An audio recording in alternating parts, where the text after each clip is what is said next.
could wear the mask. I am your father. Get over here! This is the way. Purchase your tracks today.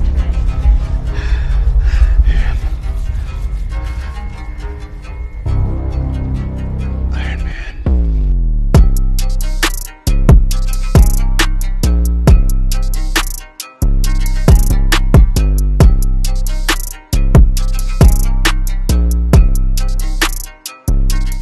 Alright guys, welcome back to the house that Retro has built. This is the Retro Toy Closet, and we are back finally with some 6 scale to review. And after a 4-day delay, this baby is finally here. This is the Space Wizard from a brand new company called Infamous 6 Scale Collectibles. Yeah, brand spanking new. Nobody knows who they are, where they're from. But from a lot of evidence off the internet, it appears to be another subdivision side company of Toys Era, who is very well known for putting out some crazy bangers and third-party 6 scale characters. This one right here is the Space Wizard. It's kind of hard to tell with the silhouette on the front. It's got like a gloss on like a matted base. But it is none other than the MCU's Ebony Maw, one of the Black Order from Thanos' children. So, like I said, we have the silhouette across the front of a real light silhouette of Ebony Maw. On the side, we do get another silhouette image, if you can see right there. You got Thanos and his children. That looks pretty cool right there. Same thing on that side. On the back, you have a nice illustration of the Black Order. So maybe this is something that they're telling us. They do have a pre-order up for Proxima Midnight, but they're also showing Corvus Glaive and Call Obsidian. So this company may be putting out all 4 of them. And I just felt, with the timing of this right here, it was definitely time for me to upgrade my Thanos. So we're going to see later in this video what I decided to do. So let's go ahead and get this slip cover off and see what all Mr. Squidward comes with. Okay, got that outer slip cover off. I took the sleeve off his head. And first impressions, this thing is freaking amazing for third-party work. He doesn't come with a whole hell of a lot, but for the price, I think I paid, it was way under $200.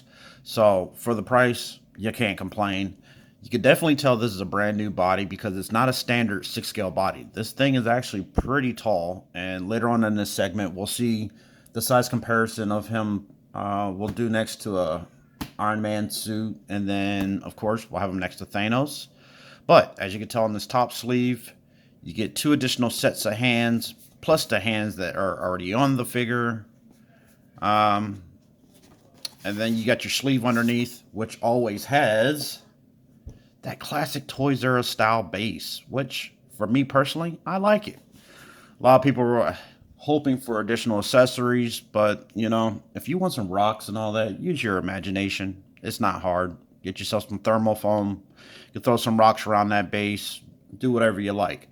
I don't know. Maybe if I have some spare time, I'll play with some wires, do some insulation foam, and paint it up to have it look like some levitating rocks around them. I don't know. Because as it stands, these figures are pretty tall. I don't want to take up 2 spots on the DTOF. So right now, they're going to be on the top of my my display. First impressions in hand. This guy's actually very freaking cool. You kind of tell, you know, he's got a nice split cut boot design. Nice basic coloring on the boots, nothing too crazy. But this material right here, it's a little bit firmer than the material that they used on the Omniscient, which is Heimdall. They put that out earlier this year. But the material feels almost the same.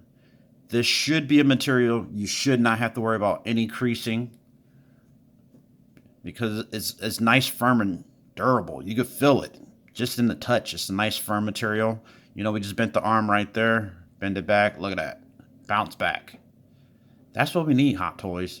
I know material like this, a lot of companies don't like to use it because it can be restrictive in some cases. But if you're smart, where they're combining this latex material with some spandex, you know, what you can see like a little bit of the ball joint right there on that elbow bend.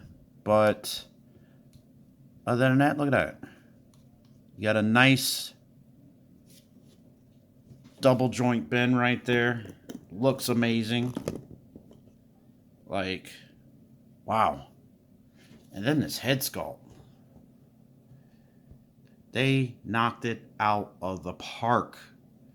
I know a lot of people are not big on rooted hair, but in this particular application, you need rooted hair. And I'll be that one person to flat out tell you, after that attempt with the Endgame Thor with the rooted hair, rooted beard, it did not look right, because you're limiting yourself on posability with the head. Your head's only going to be able to lean maybe 2 different directions until it starts looking weird with the hair that's just floating up. But this rooted hair here, look at the gradients right there. It's not all just white, you know. They got some white in there. They got like a little bit of gray in there, and it's almost like a purplish blue that's in there. So when you're making photos, that's definitely going to pop. And then it's just like this head sculpt. Everybody was concerned that it was going to be a very flat, basic head sculpt. Look at that, guys. There's so much detail in there. It almost looks like he's got a little sweat on his brow. And then it's just like, you can see so much of his, like his facial features right there. It's that CGI to the max right there. Like, they did a really good job on that. Also, another thing I want to note is you do actually get a butterfly joint on this guy, so you're not going to be restricted. You can bring those hands right on up to his face, you know. Look at that. There's not too many figures you could actually do that with. So, yeah, this is definitely really cool. So, let's see. We're going to go ahead and get his figure base over here. And like I showed earlier, you get 2 additional sets of hands. You don't get a whole hell of a lot of accessories, but like I said, for the price point being way under $200, it all depends on where you bought it from. Because I did see where some particular retailers, once the popularity took off and they looked like they were going to be selling out, they kicked it up about another $80. But I got mine at the original retail cost that Infamous Toys wanted, aka Toys Era, and I am very happy with what I paid for. So this is going to look very good next to something that's got to be fitting of the situation, and there's only one character. So let's go ahead and get the Mad Titan out and see just how the scale goes right here with these two. All right, guys, so as you can see, I got the Mad Titan, and everybody's probably wondering, like, wait a minute, you got the Infinity War version of Thanos. You know, we've had the Endgame version that's coming out, and we've had the Battle Damage version that just dropped. Why did you decide to get the very first one? And I got the very first one because I think this is a very classic, clean look for Thanos. The only thing that the other two actually had that I like was the updated look on the head sculpt. Maybe the accessories of the double blade. But other than that, that was it. I really didn't care for all that additional armor.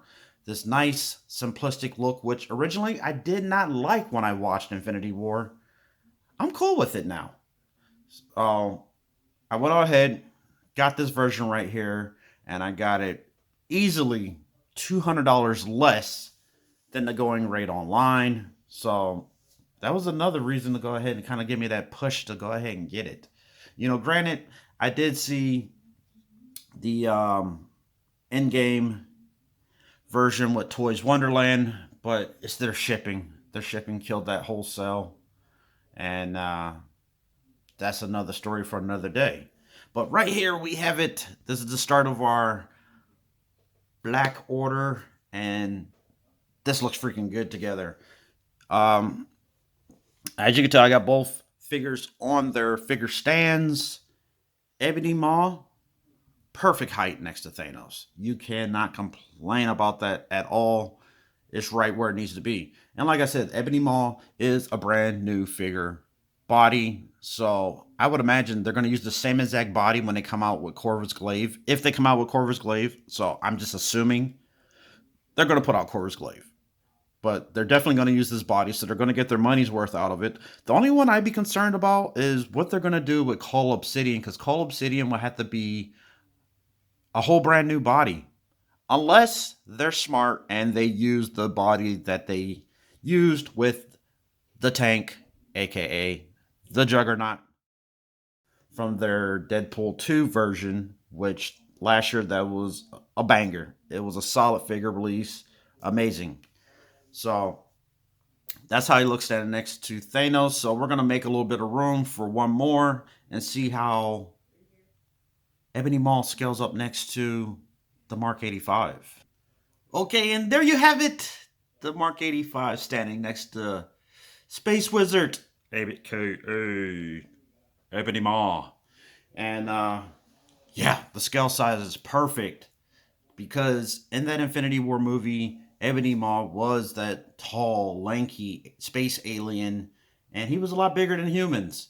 And even in this little portrayal in 6 scale, they nailed it. This is usually something where a lot of third-party companies, they kind of lose it. I kind of felt the Omniscient was a little too short for what he was.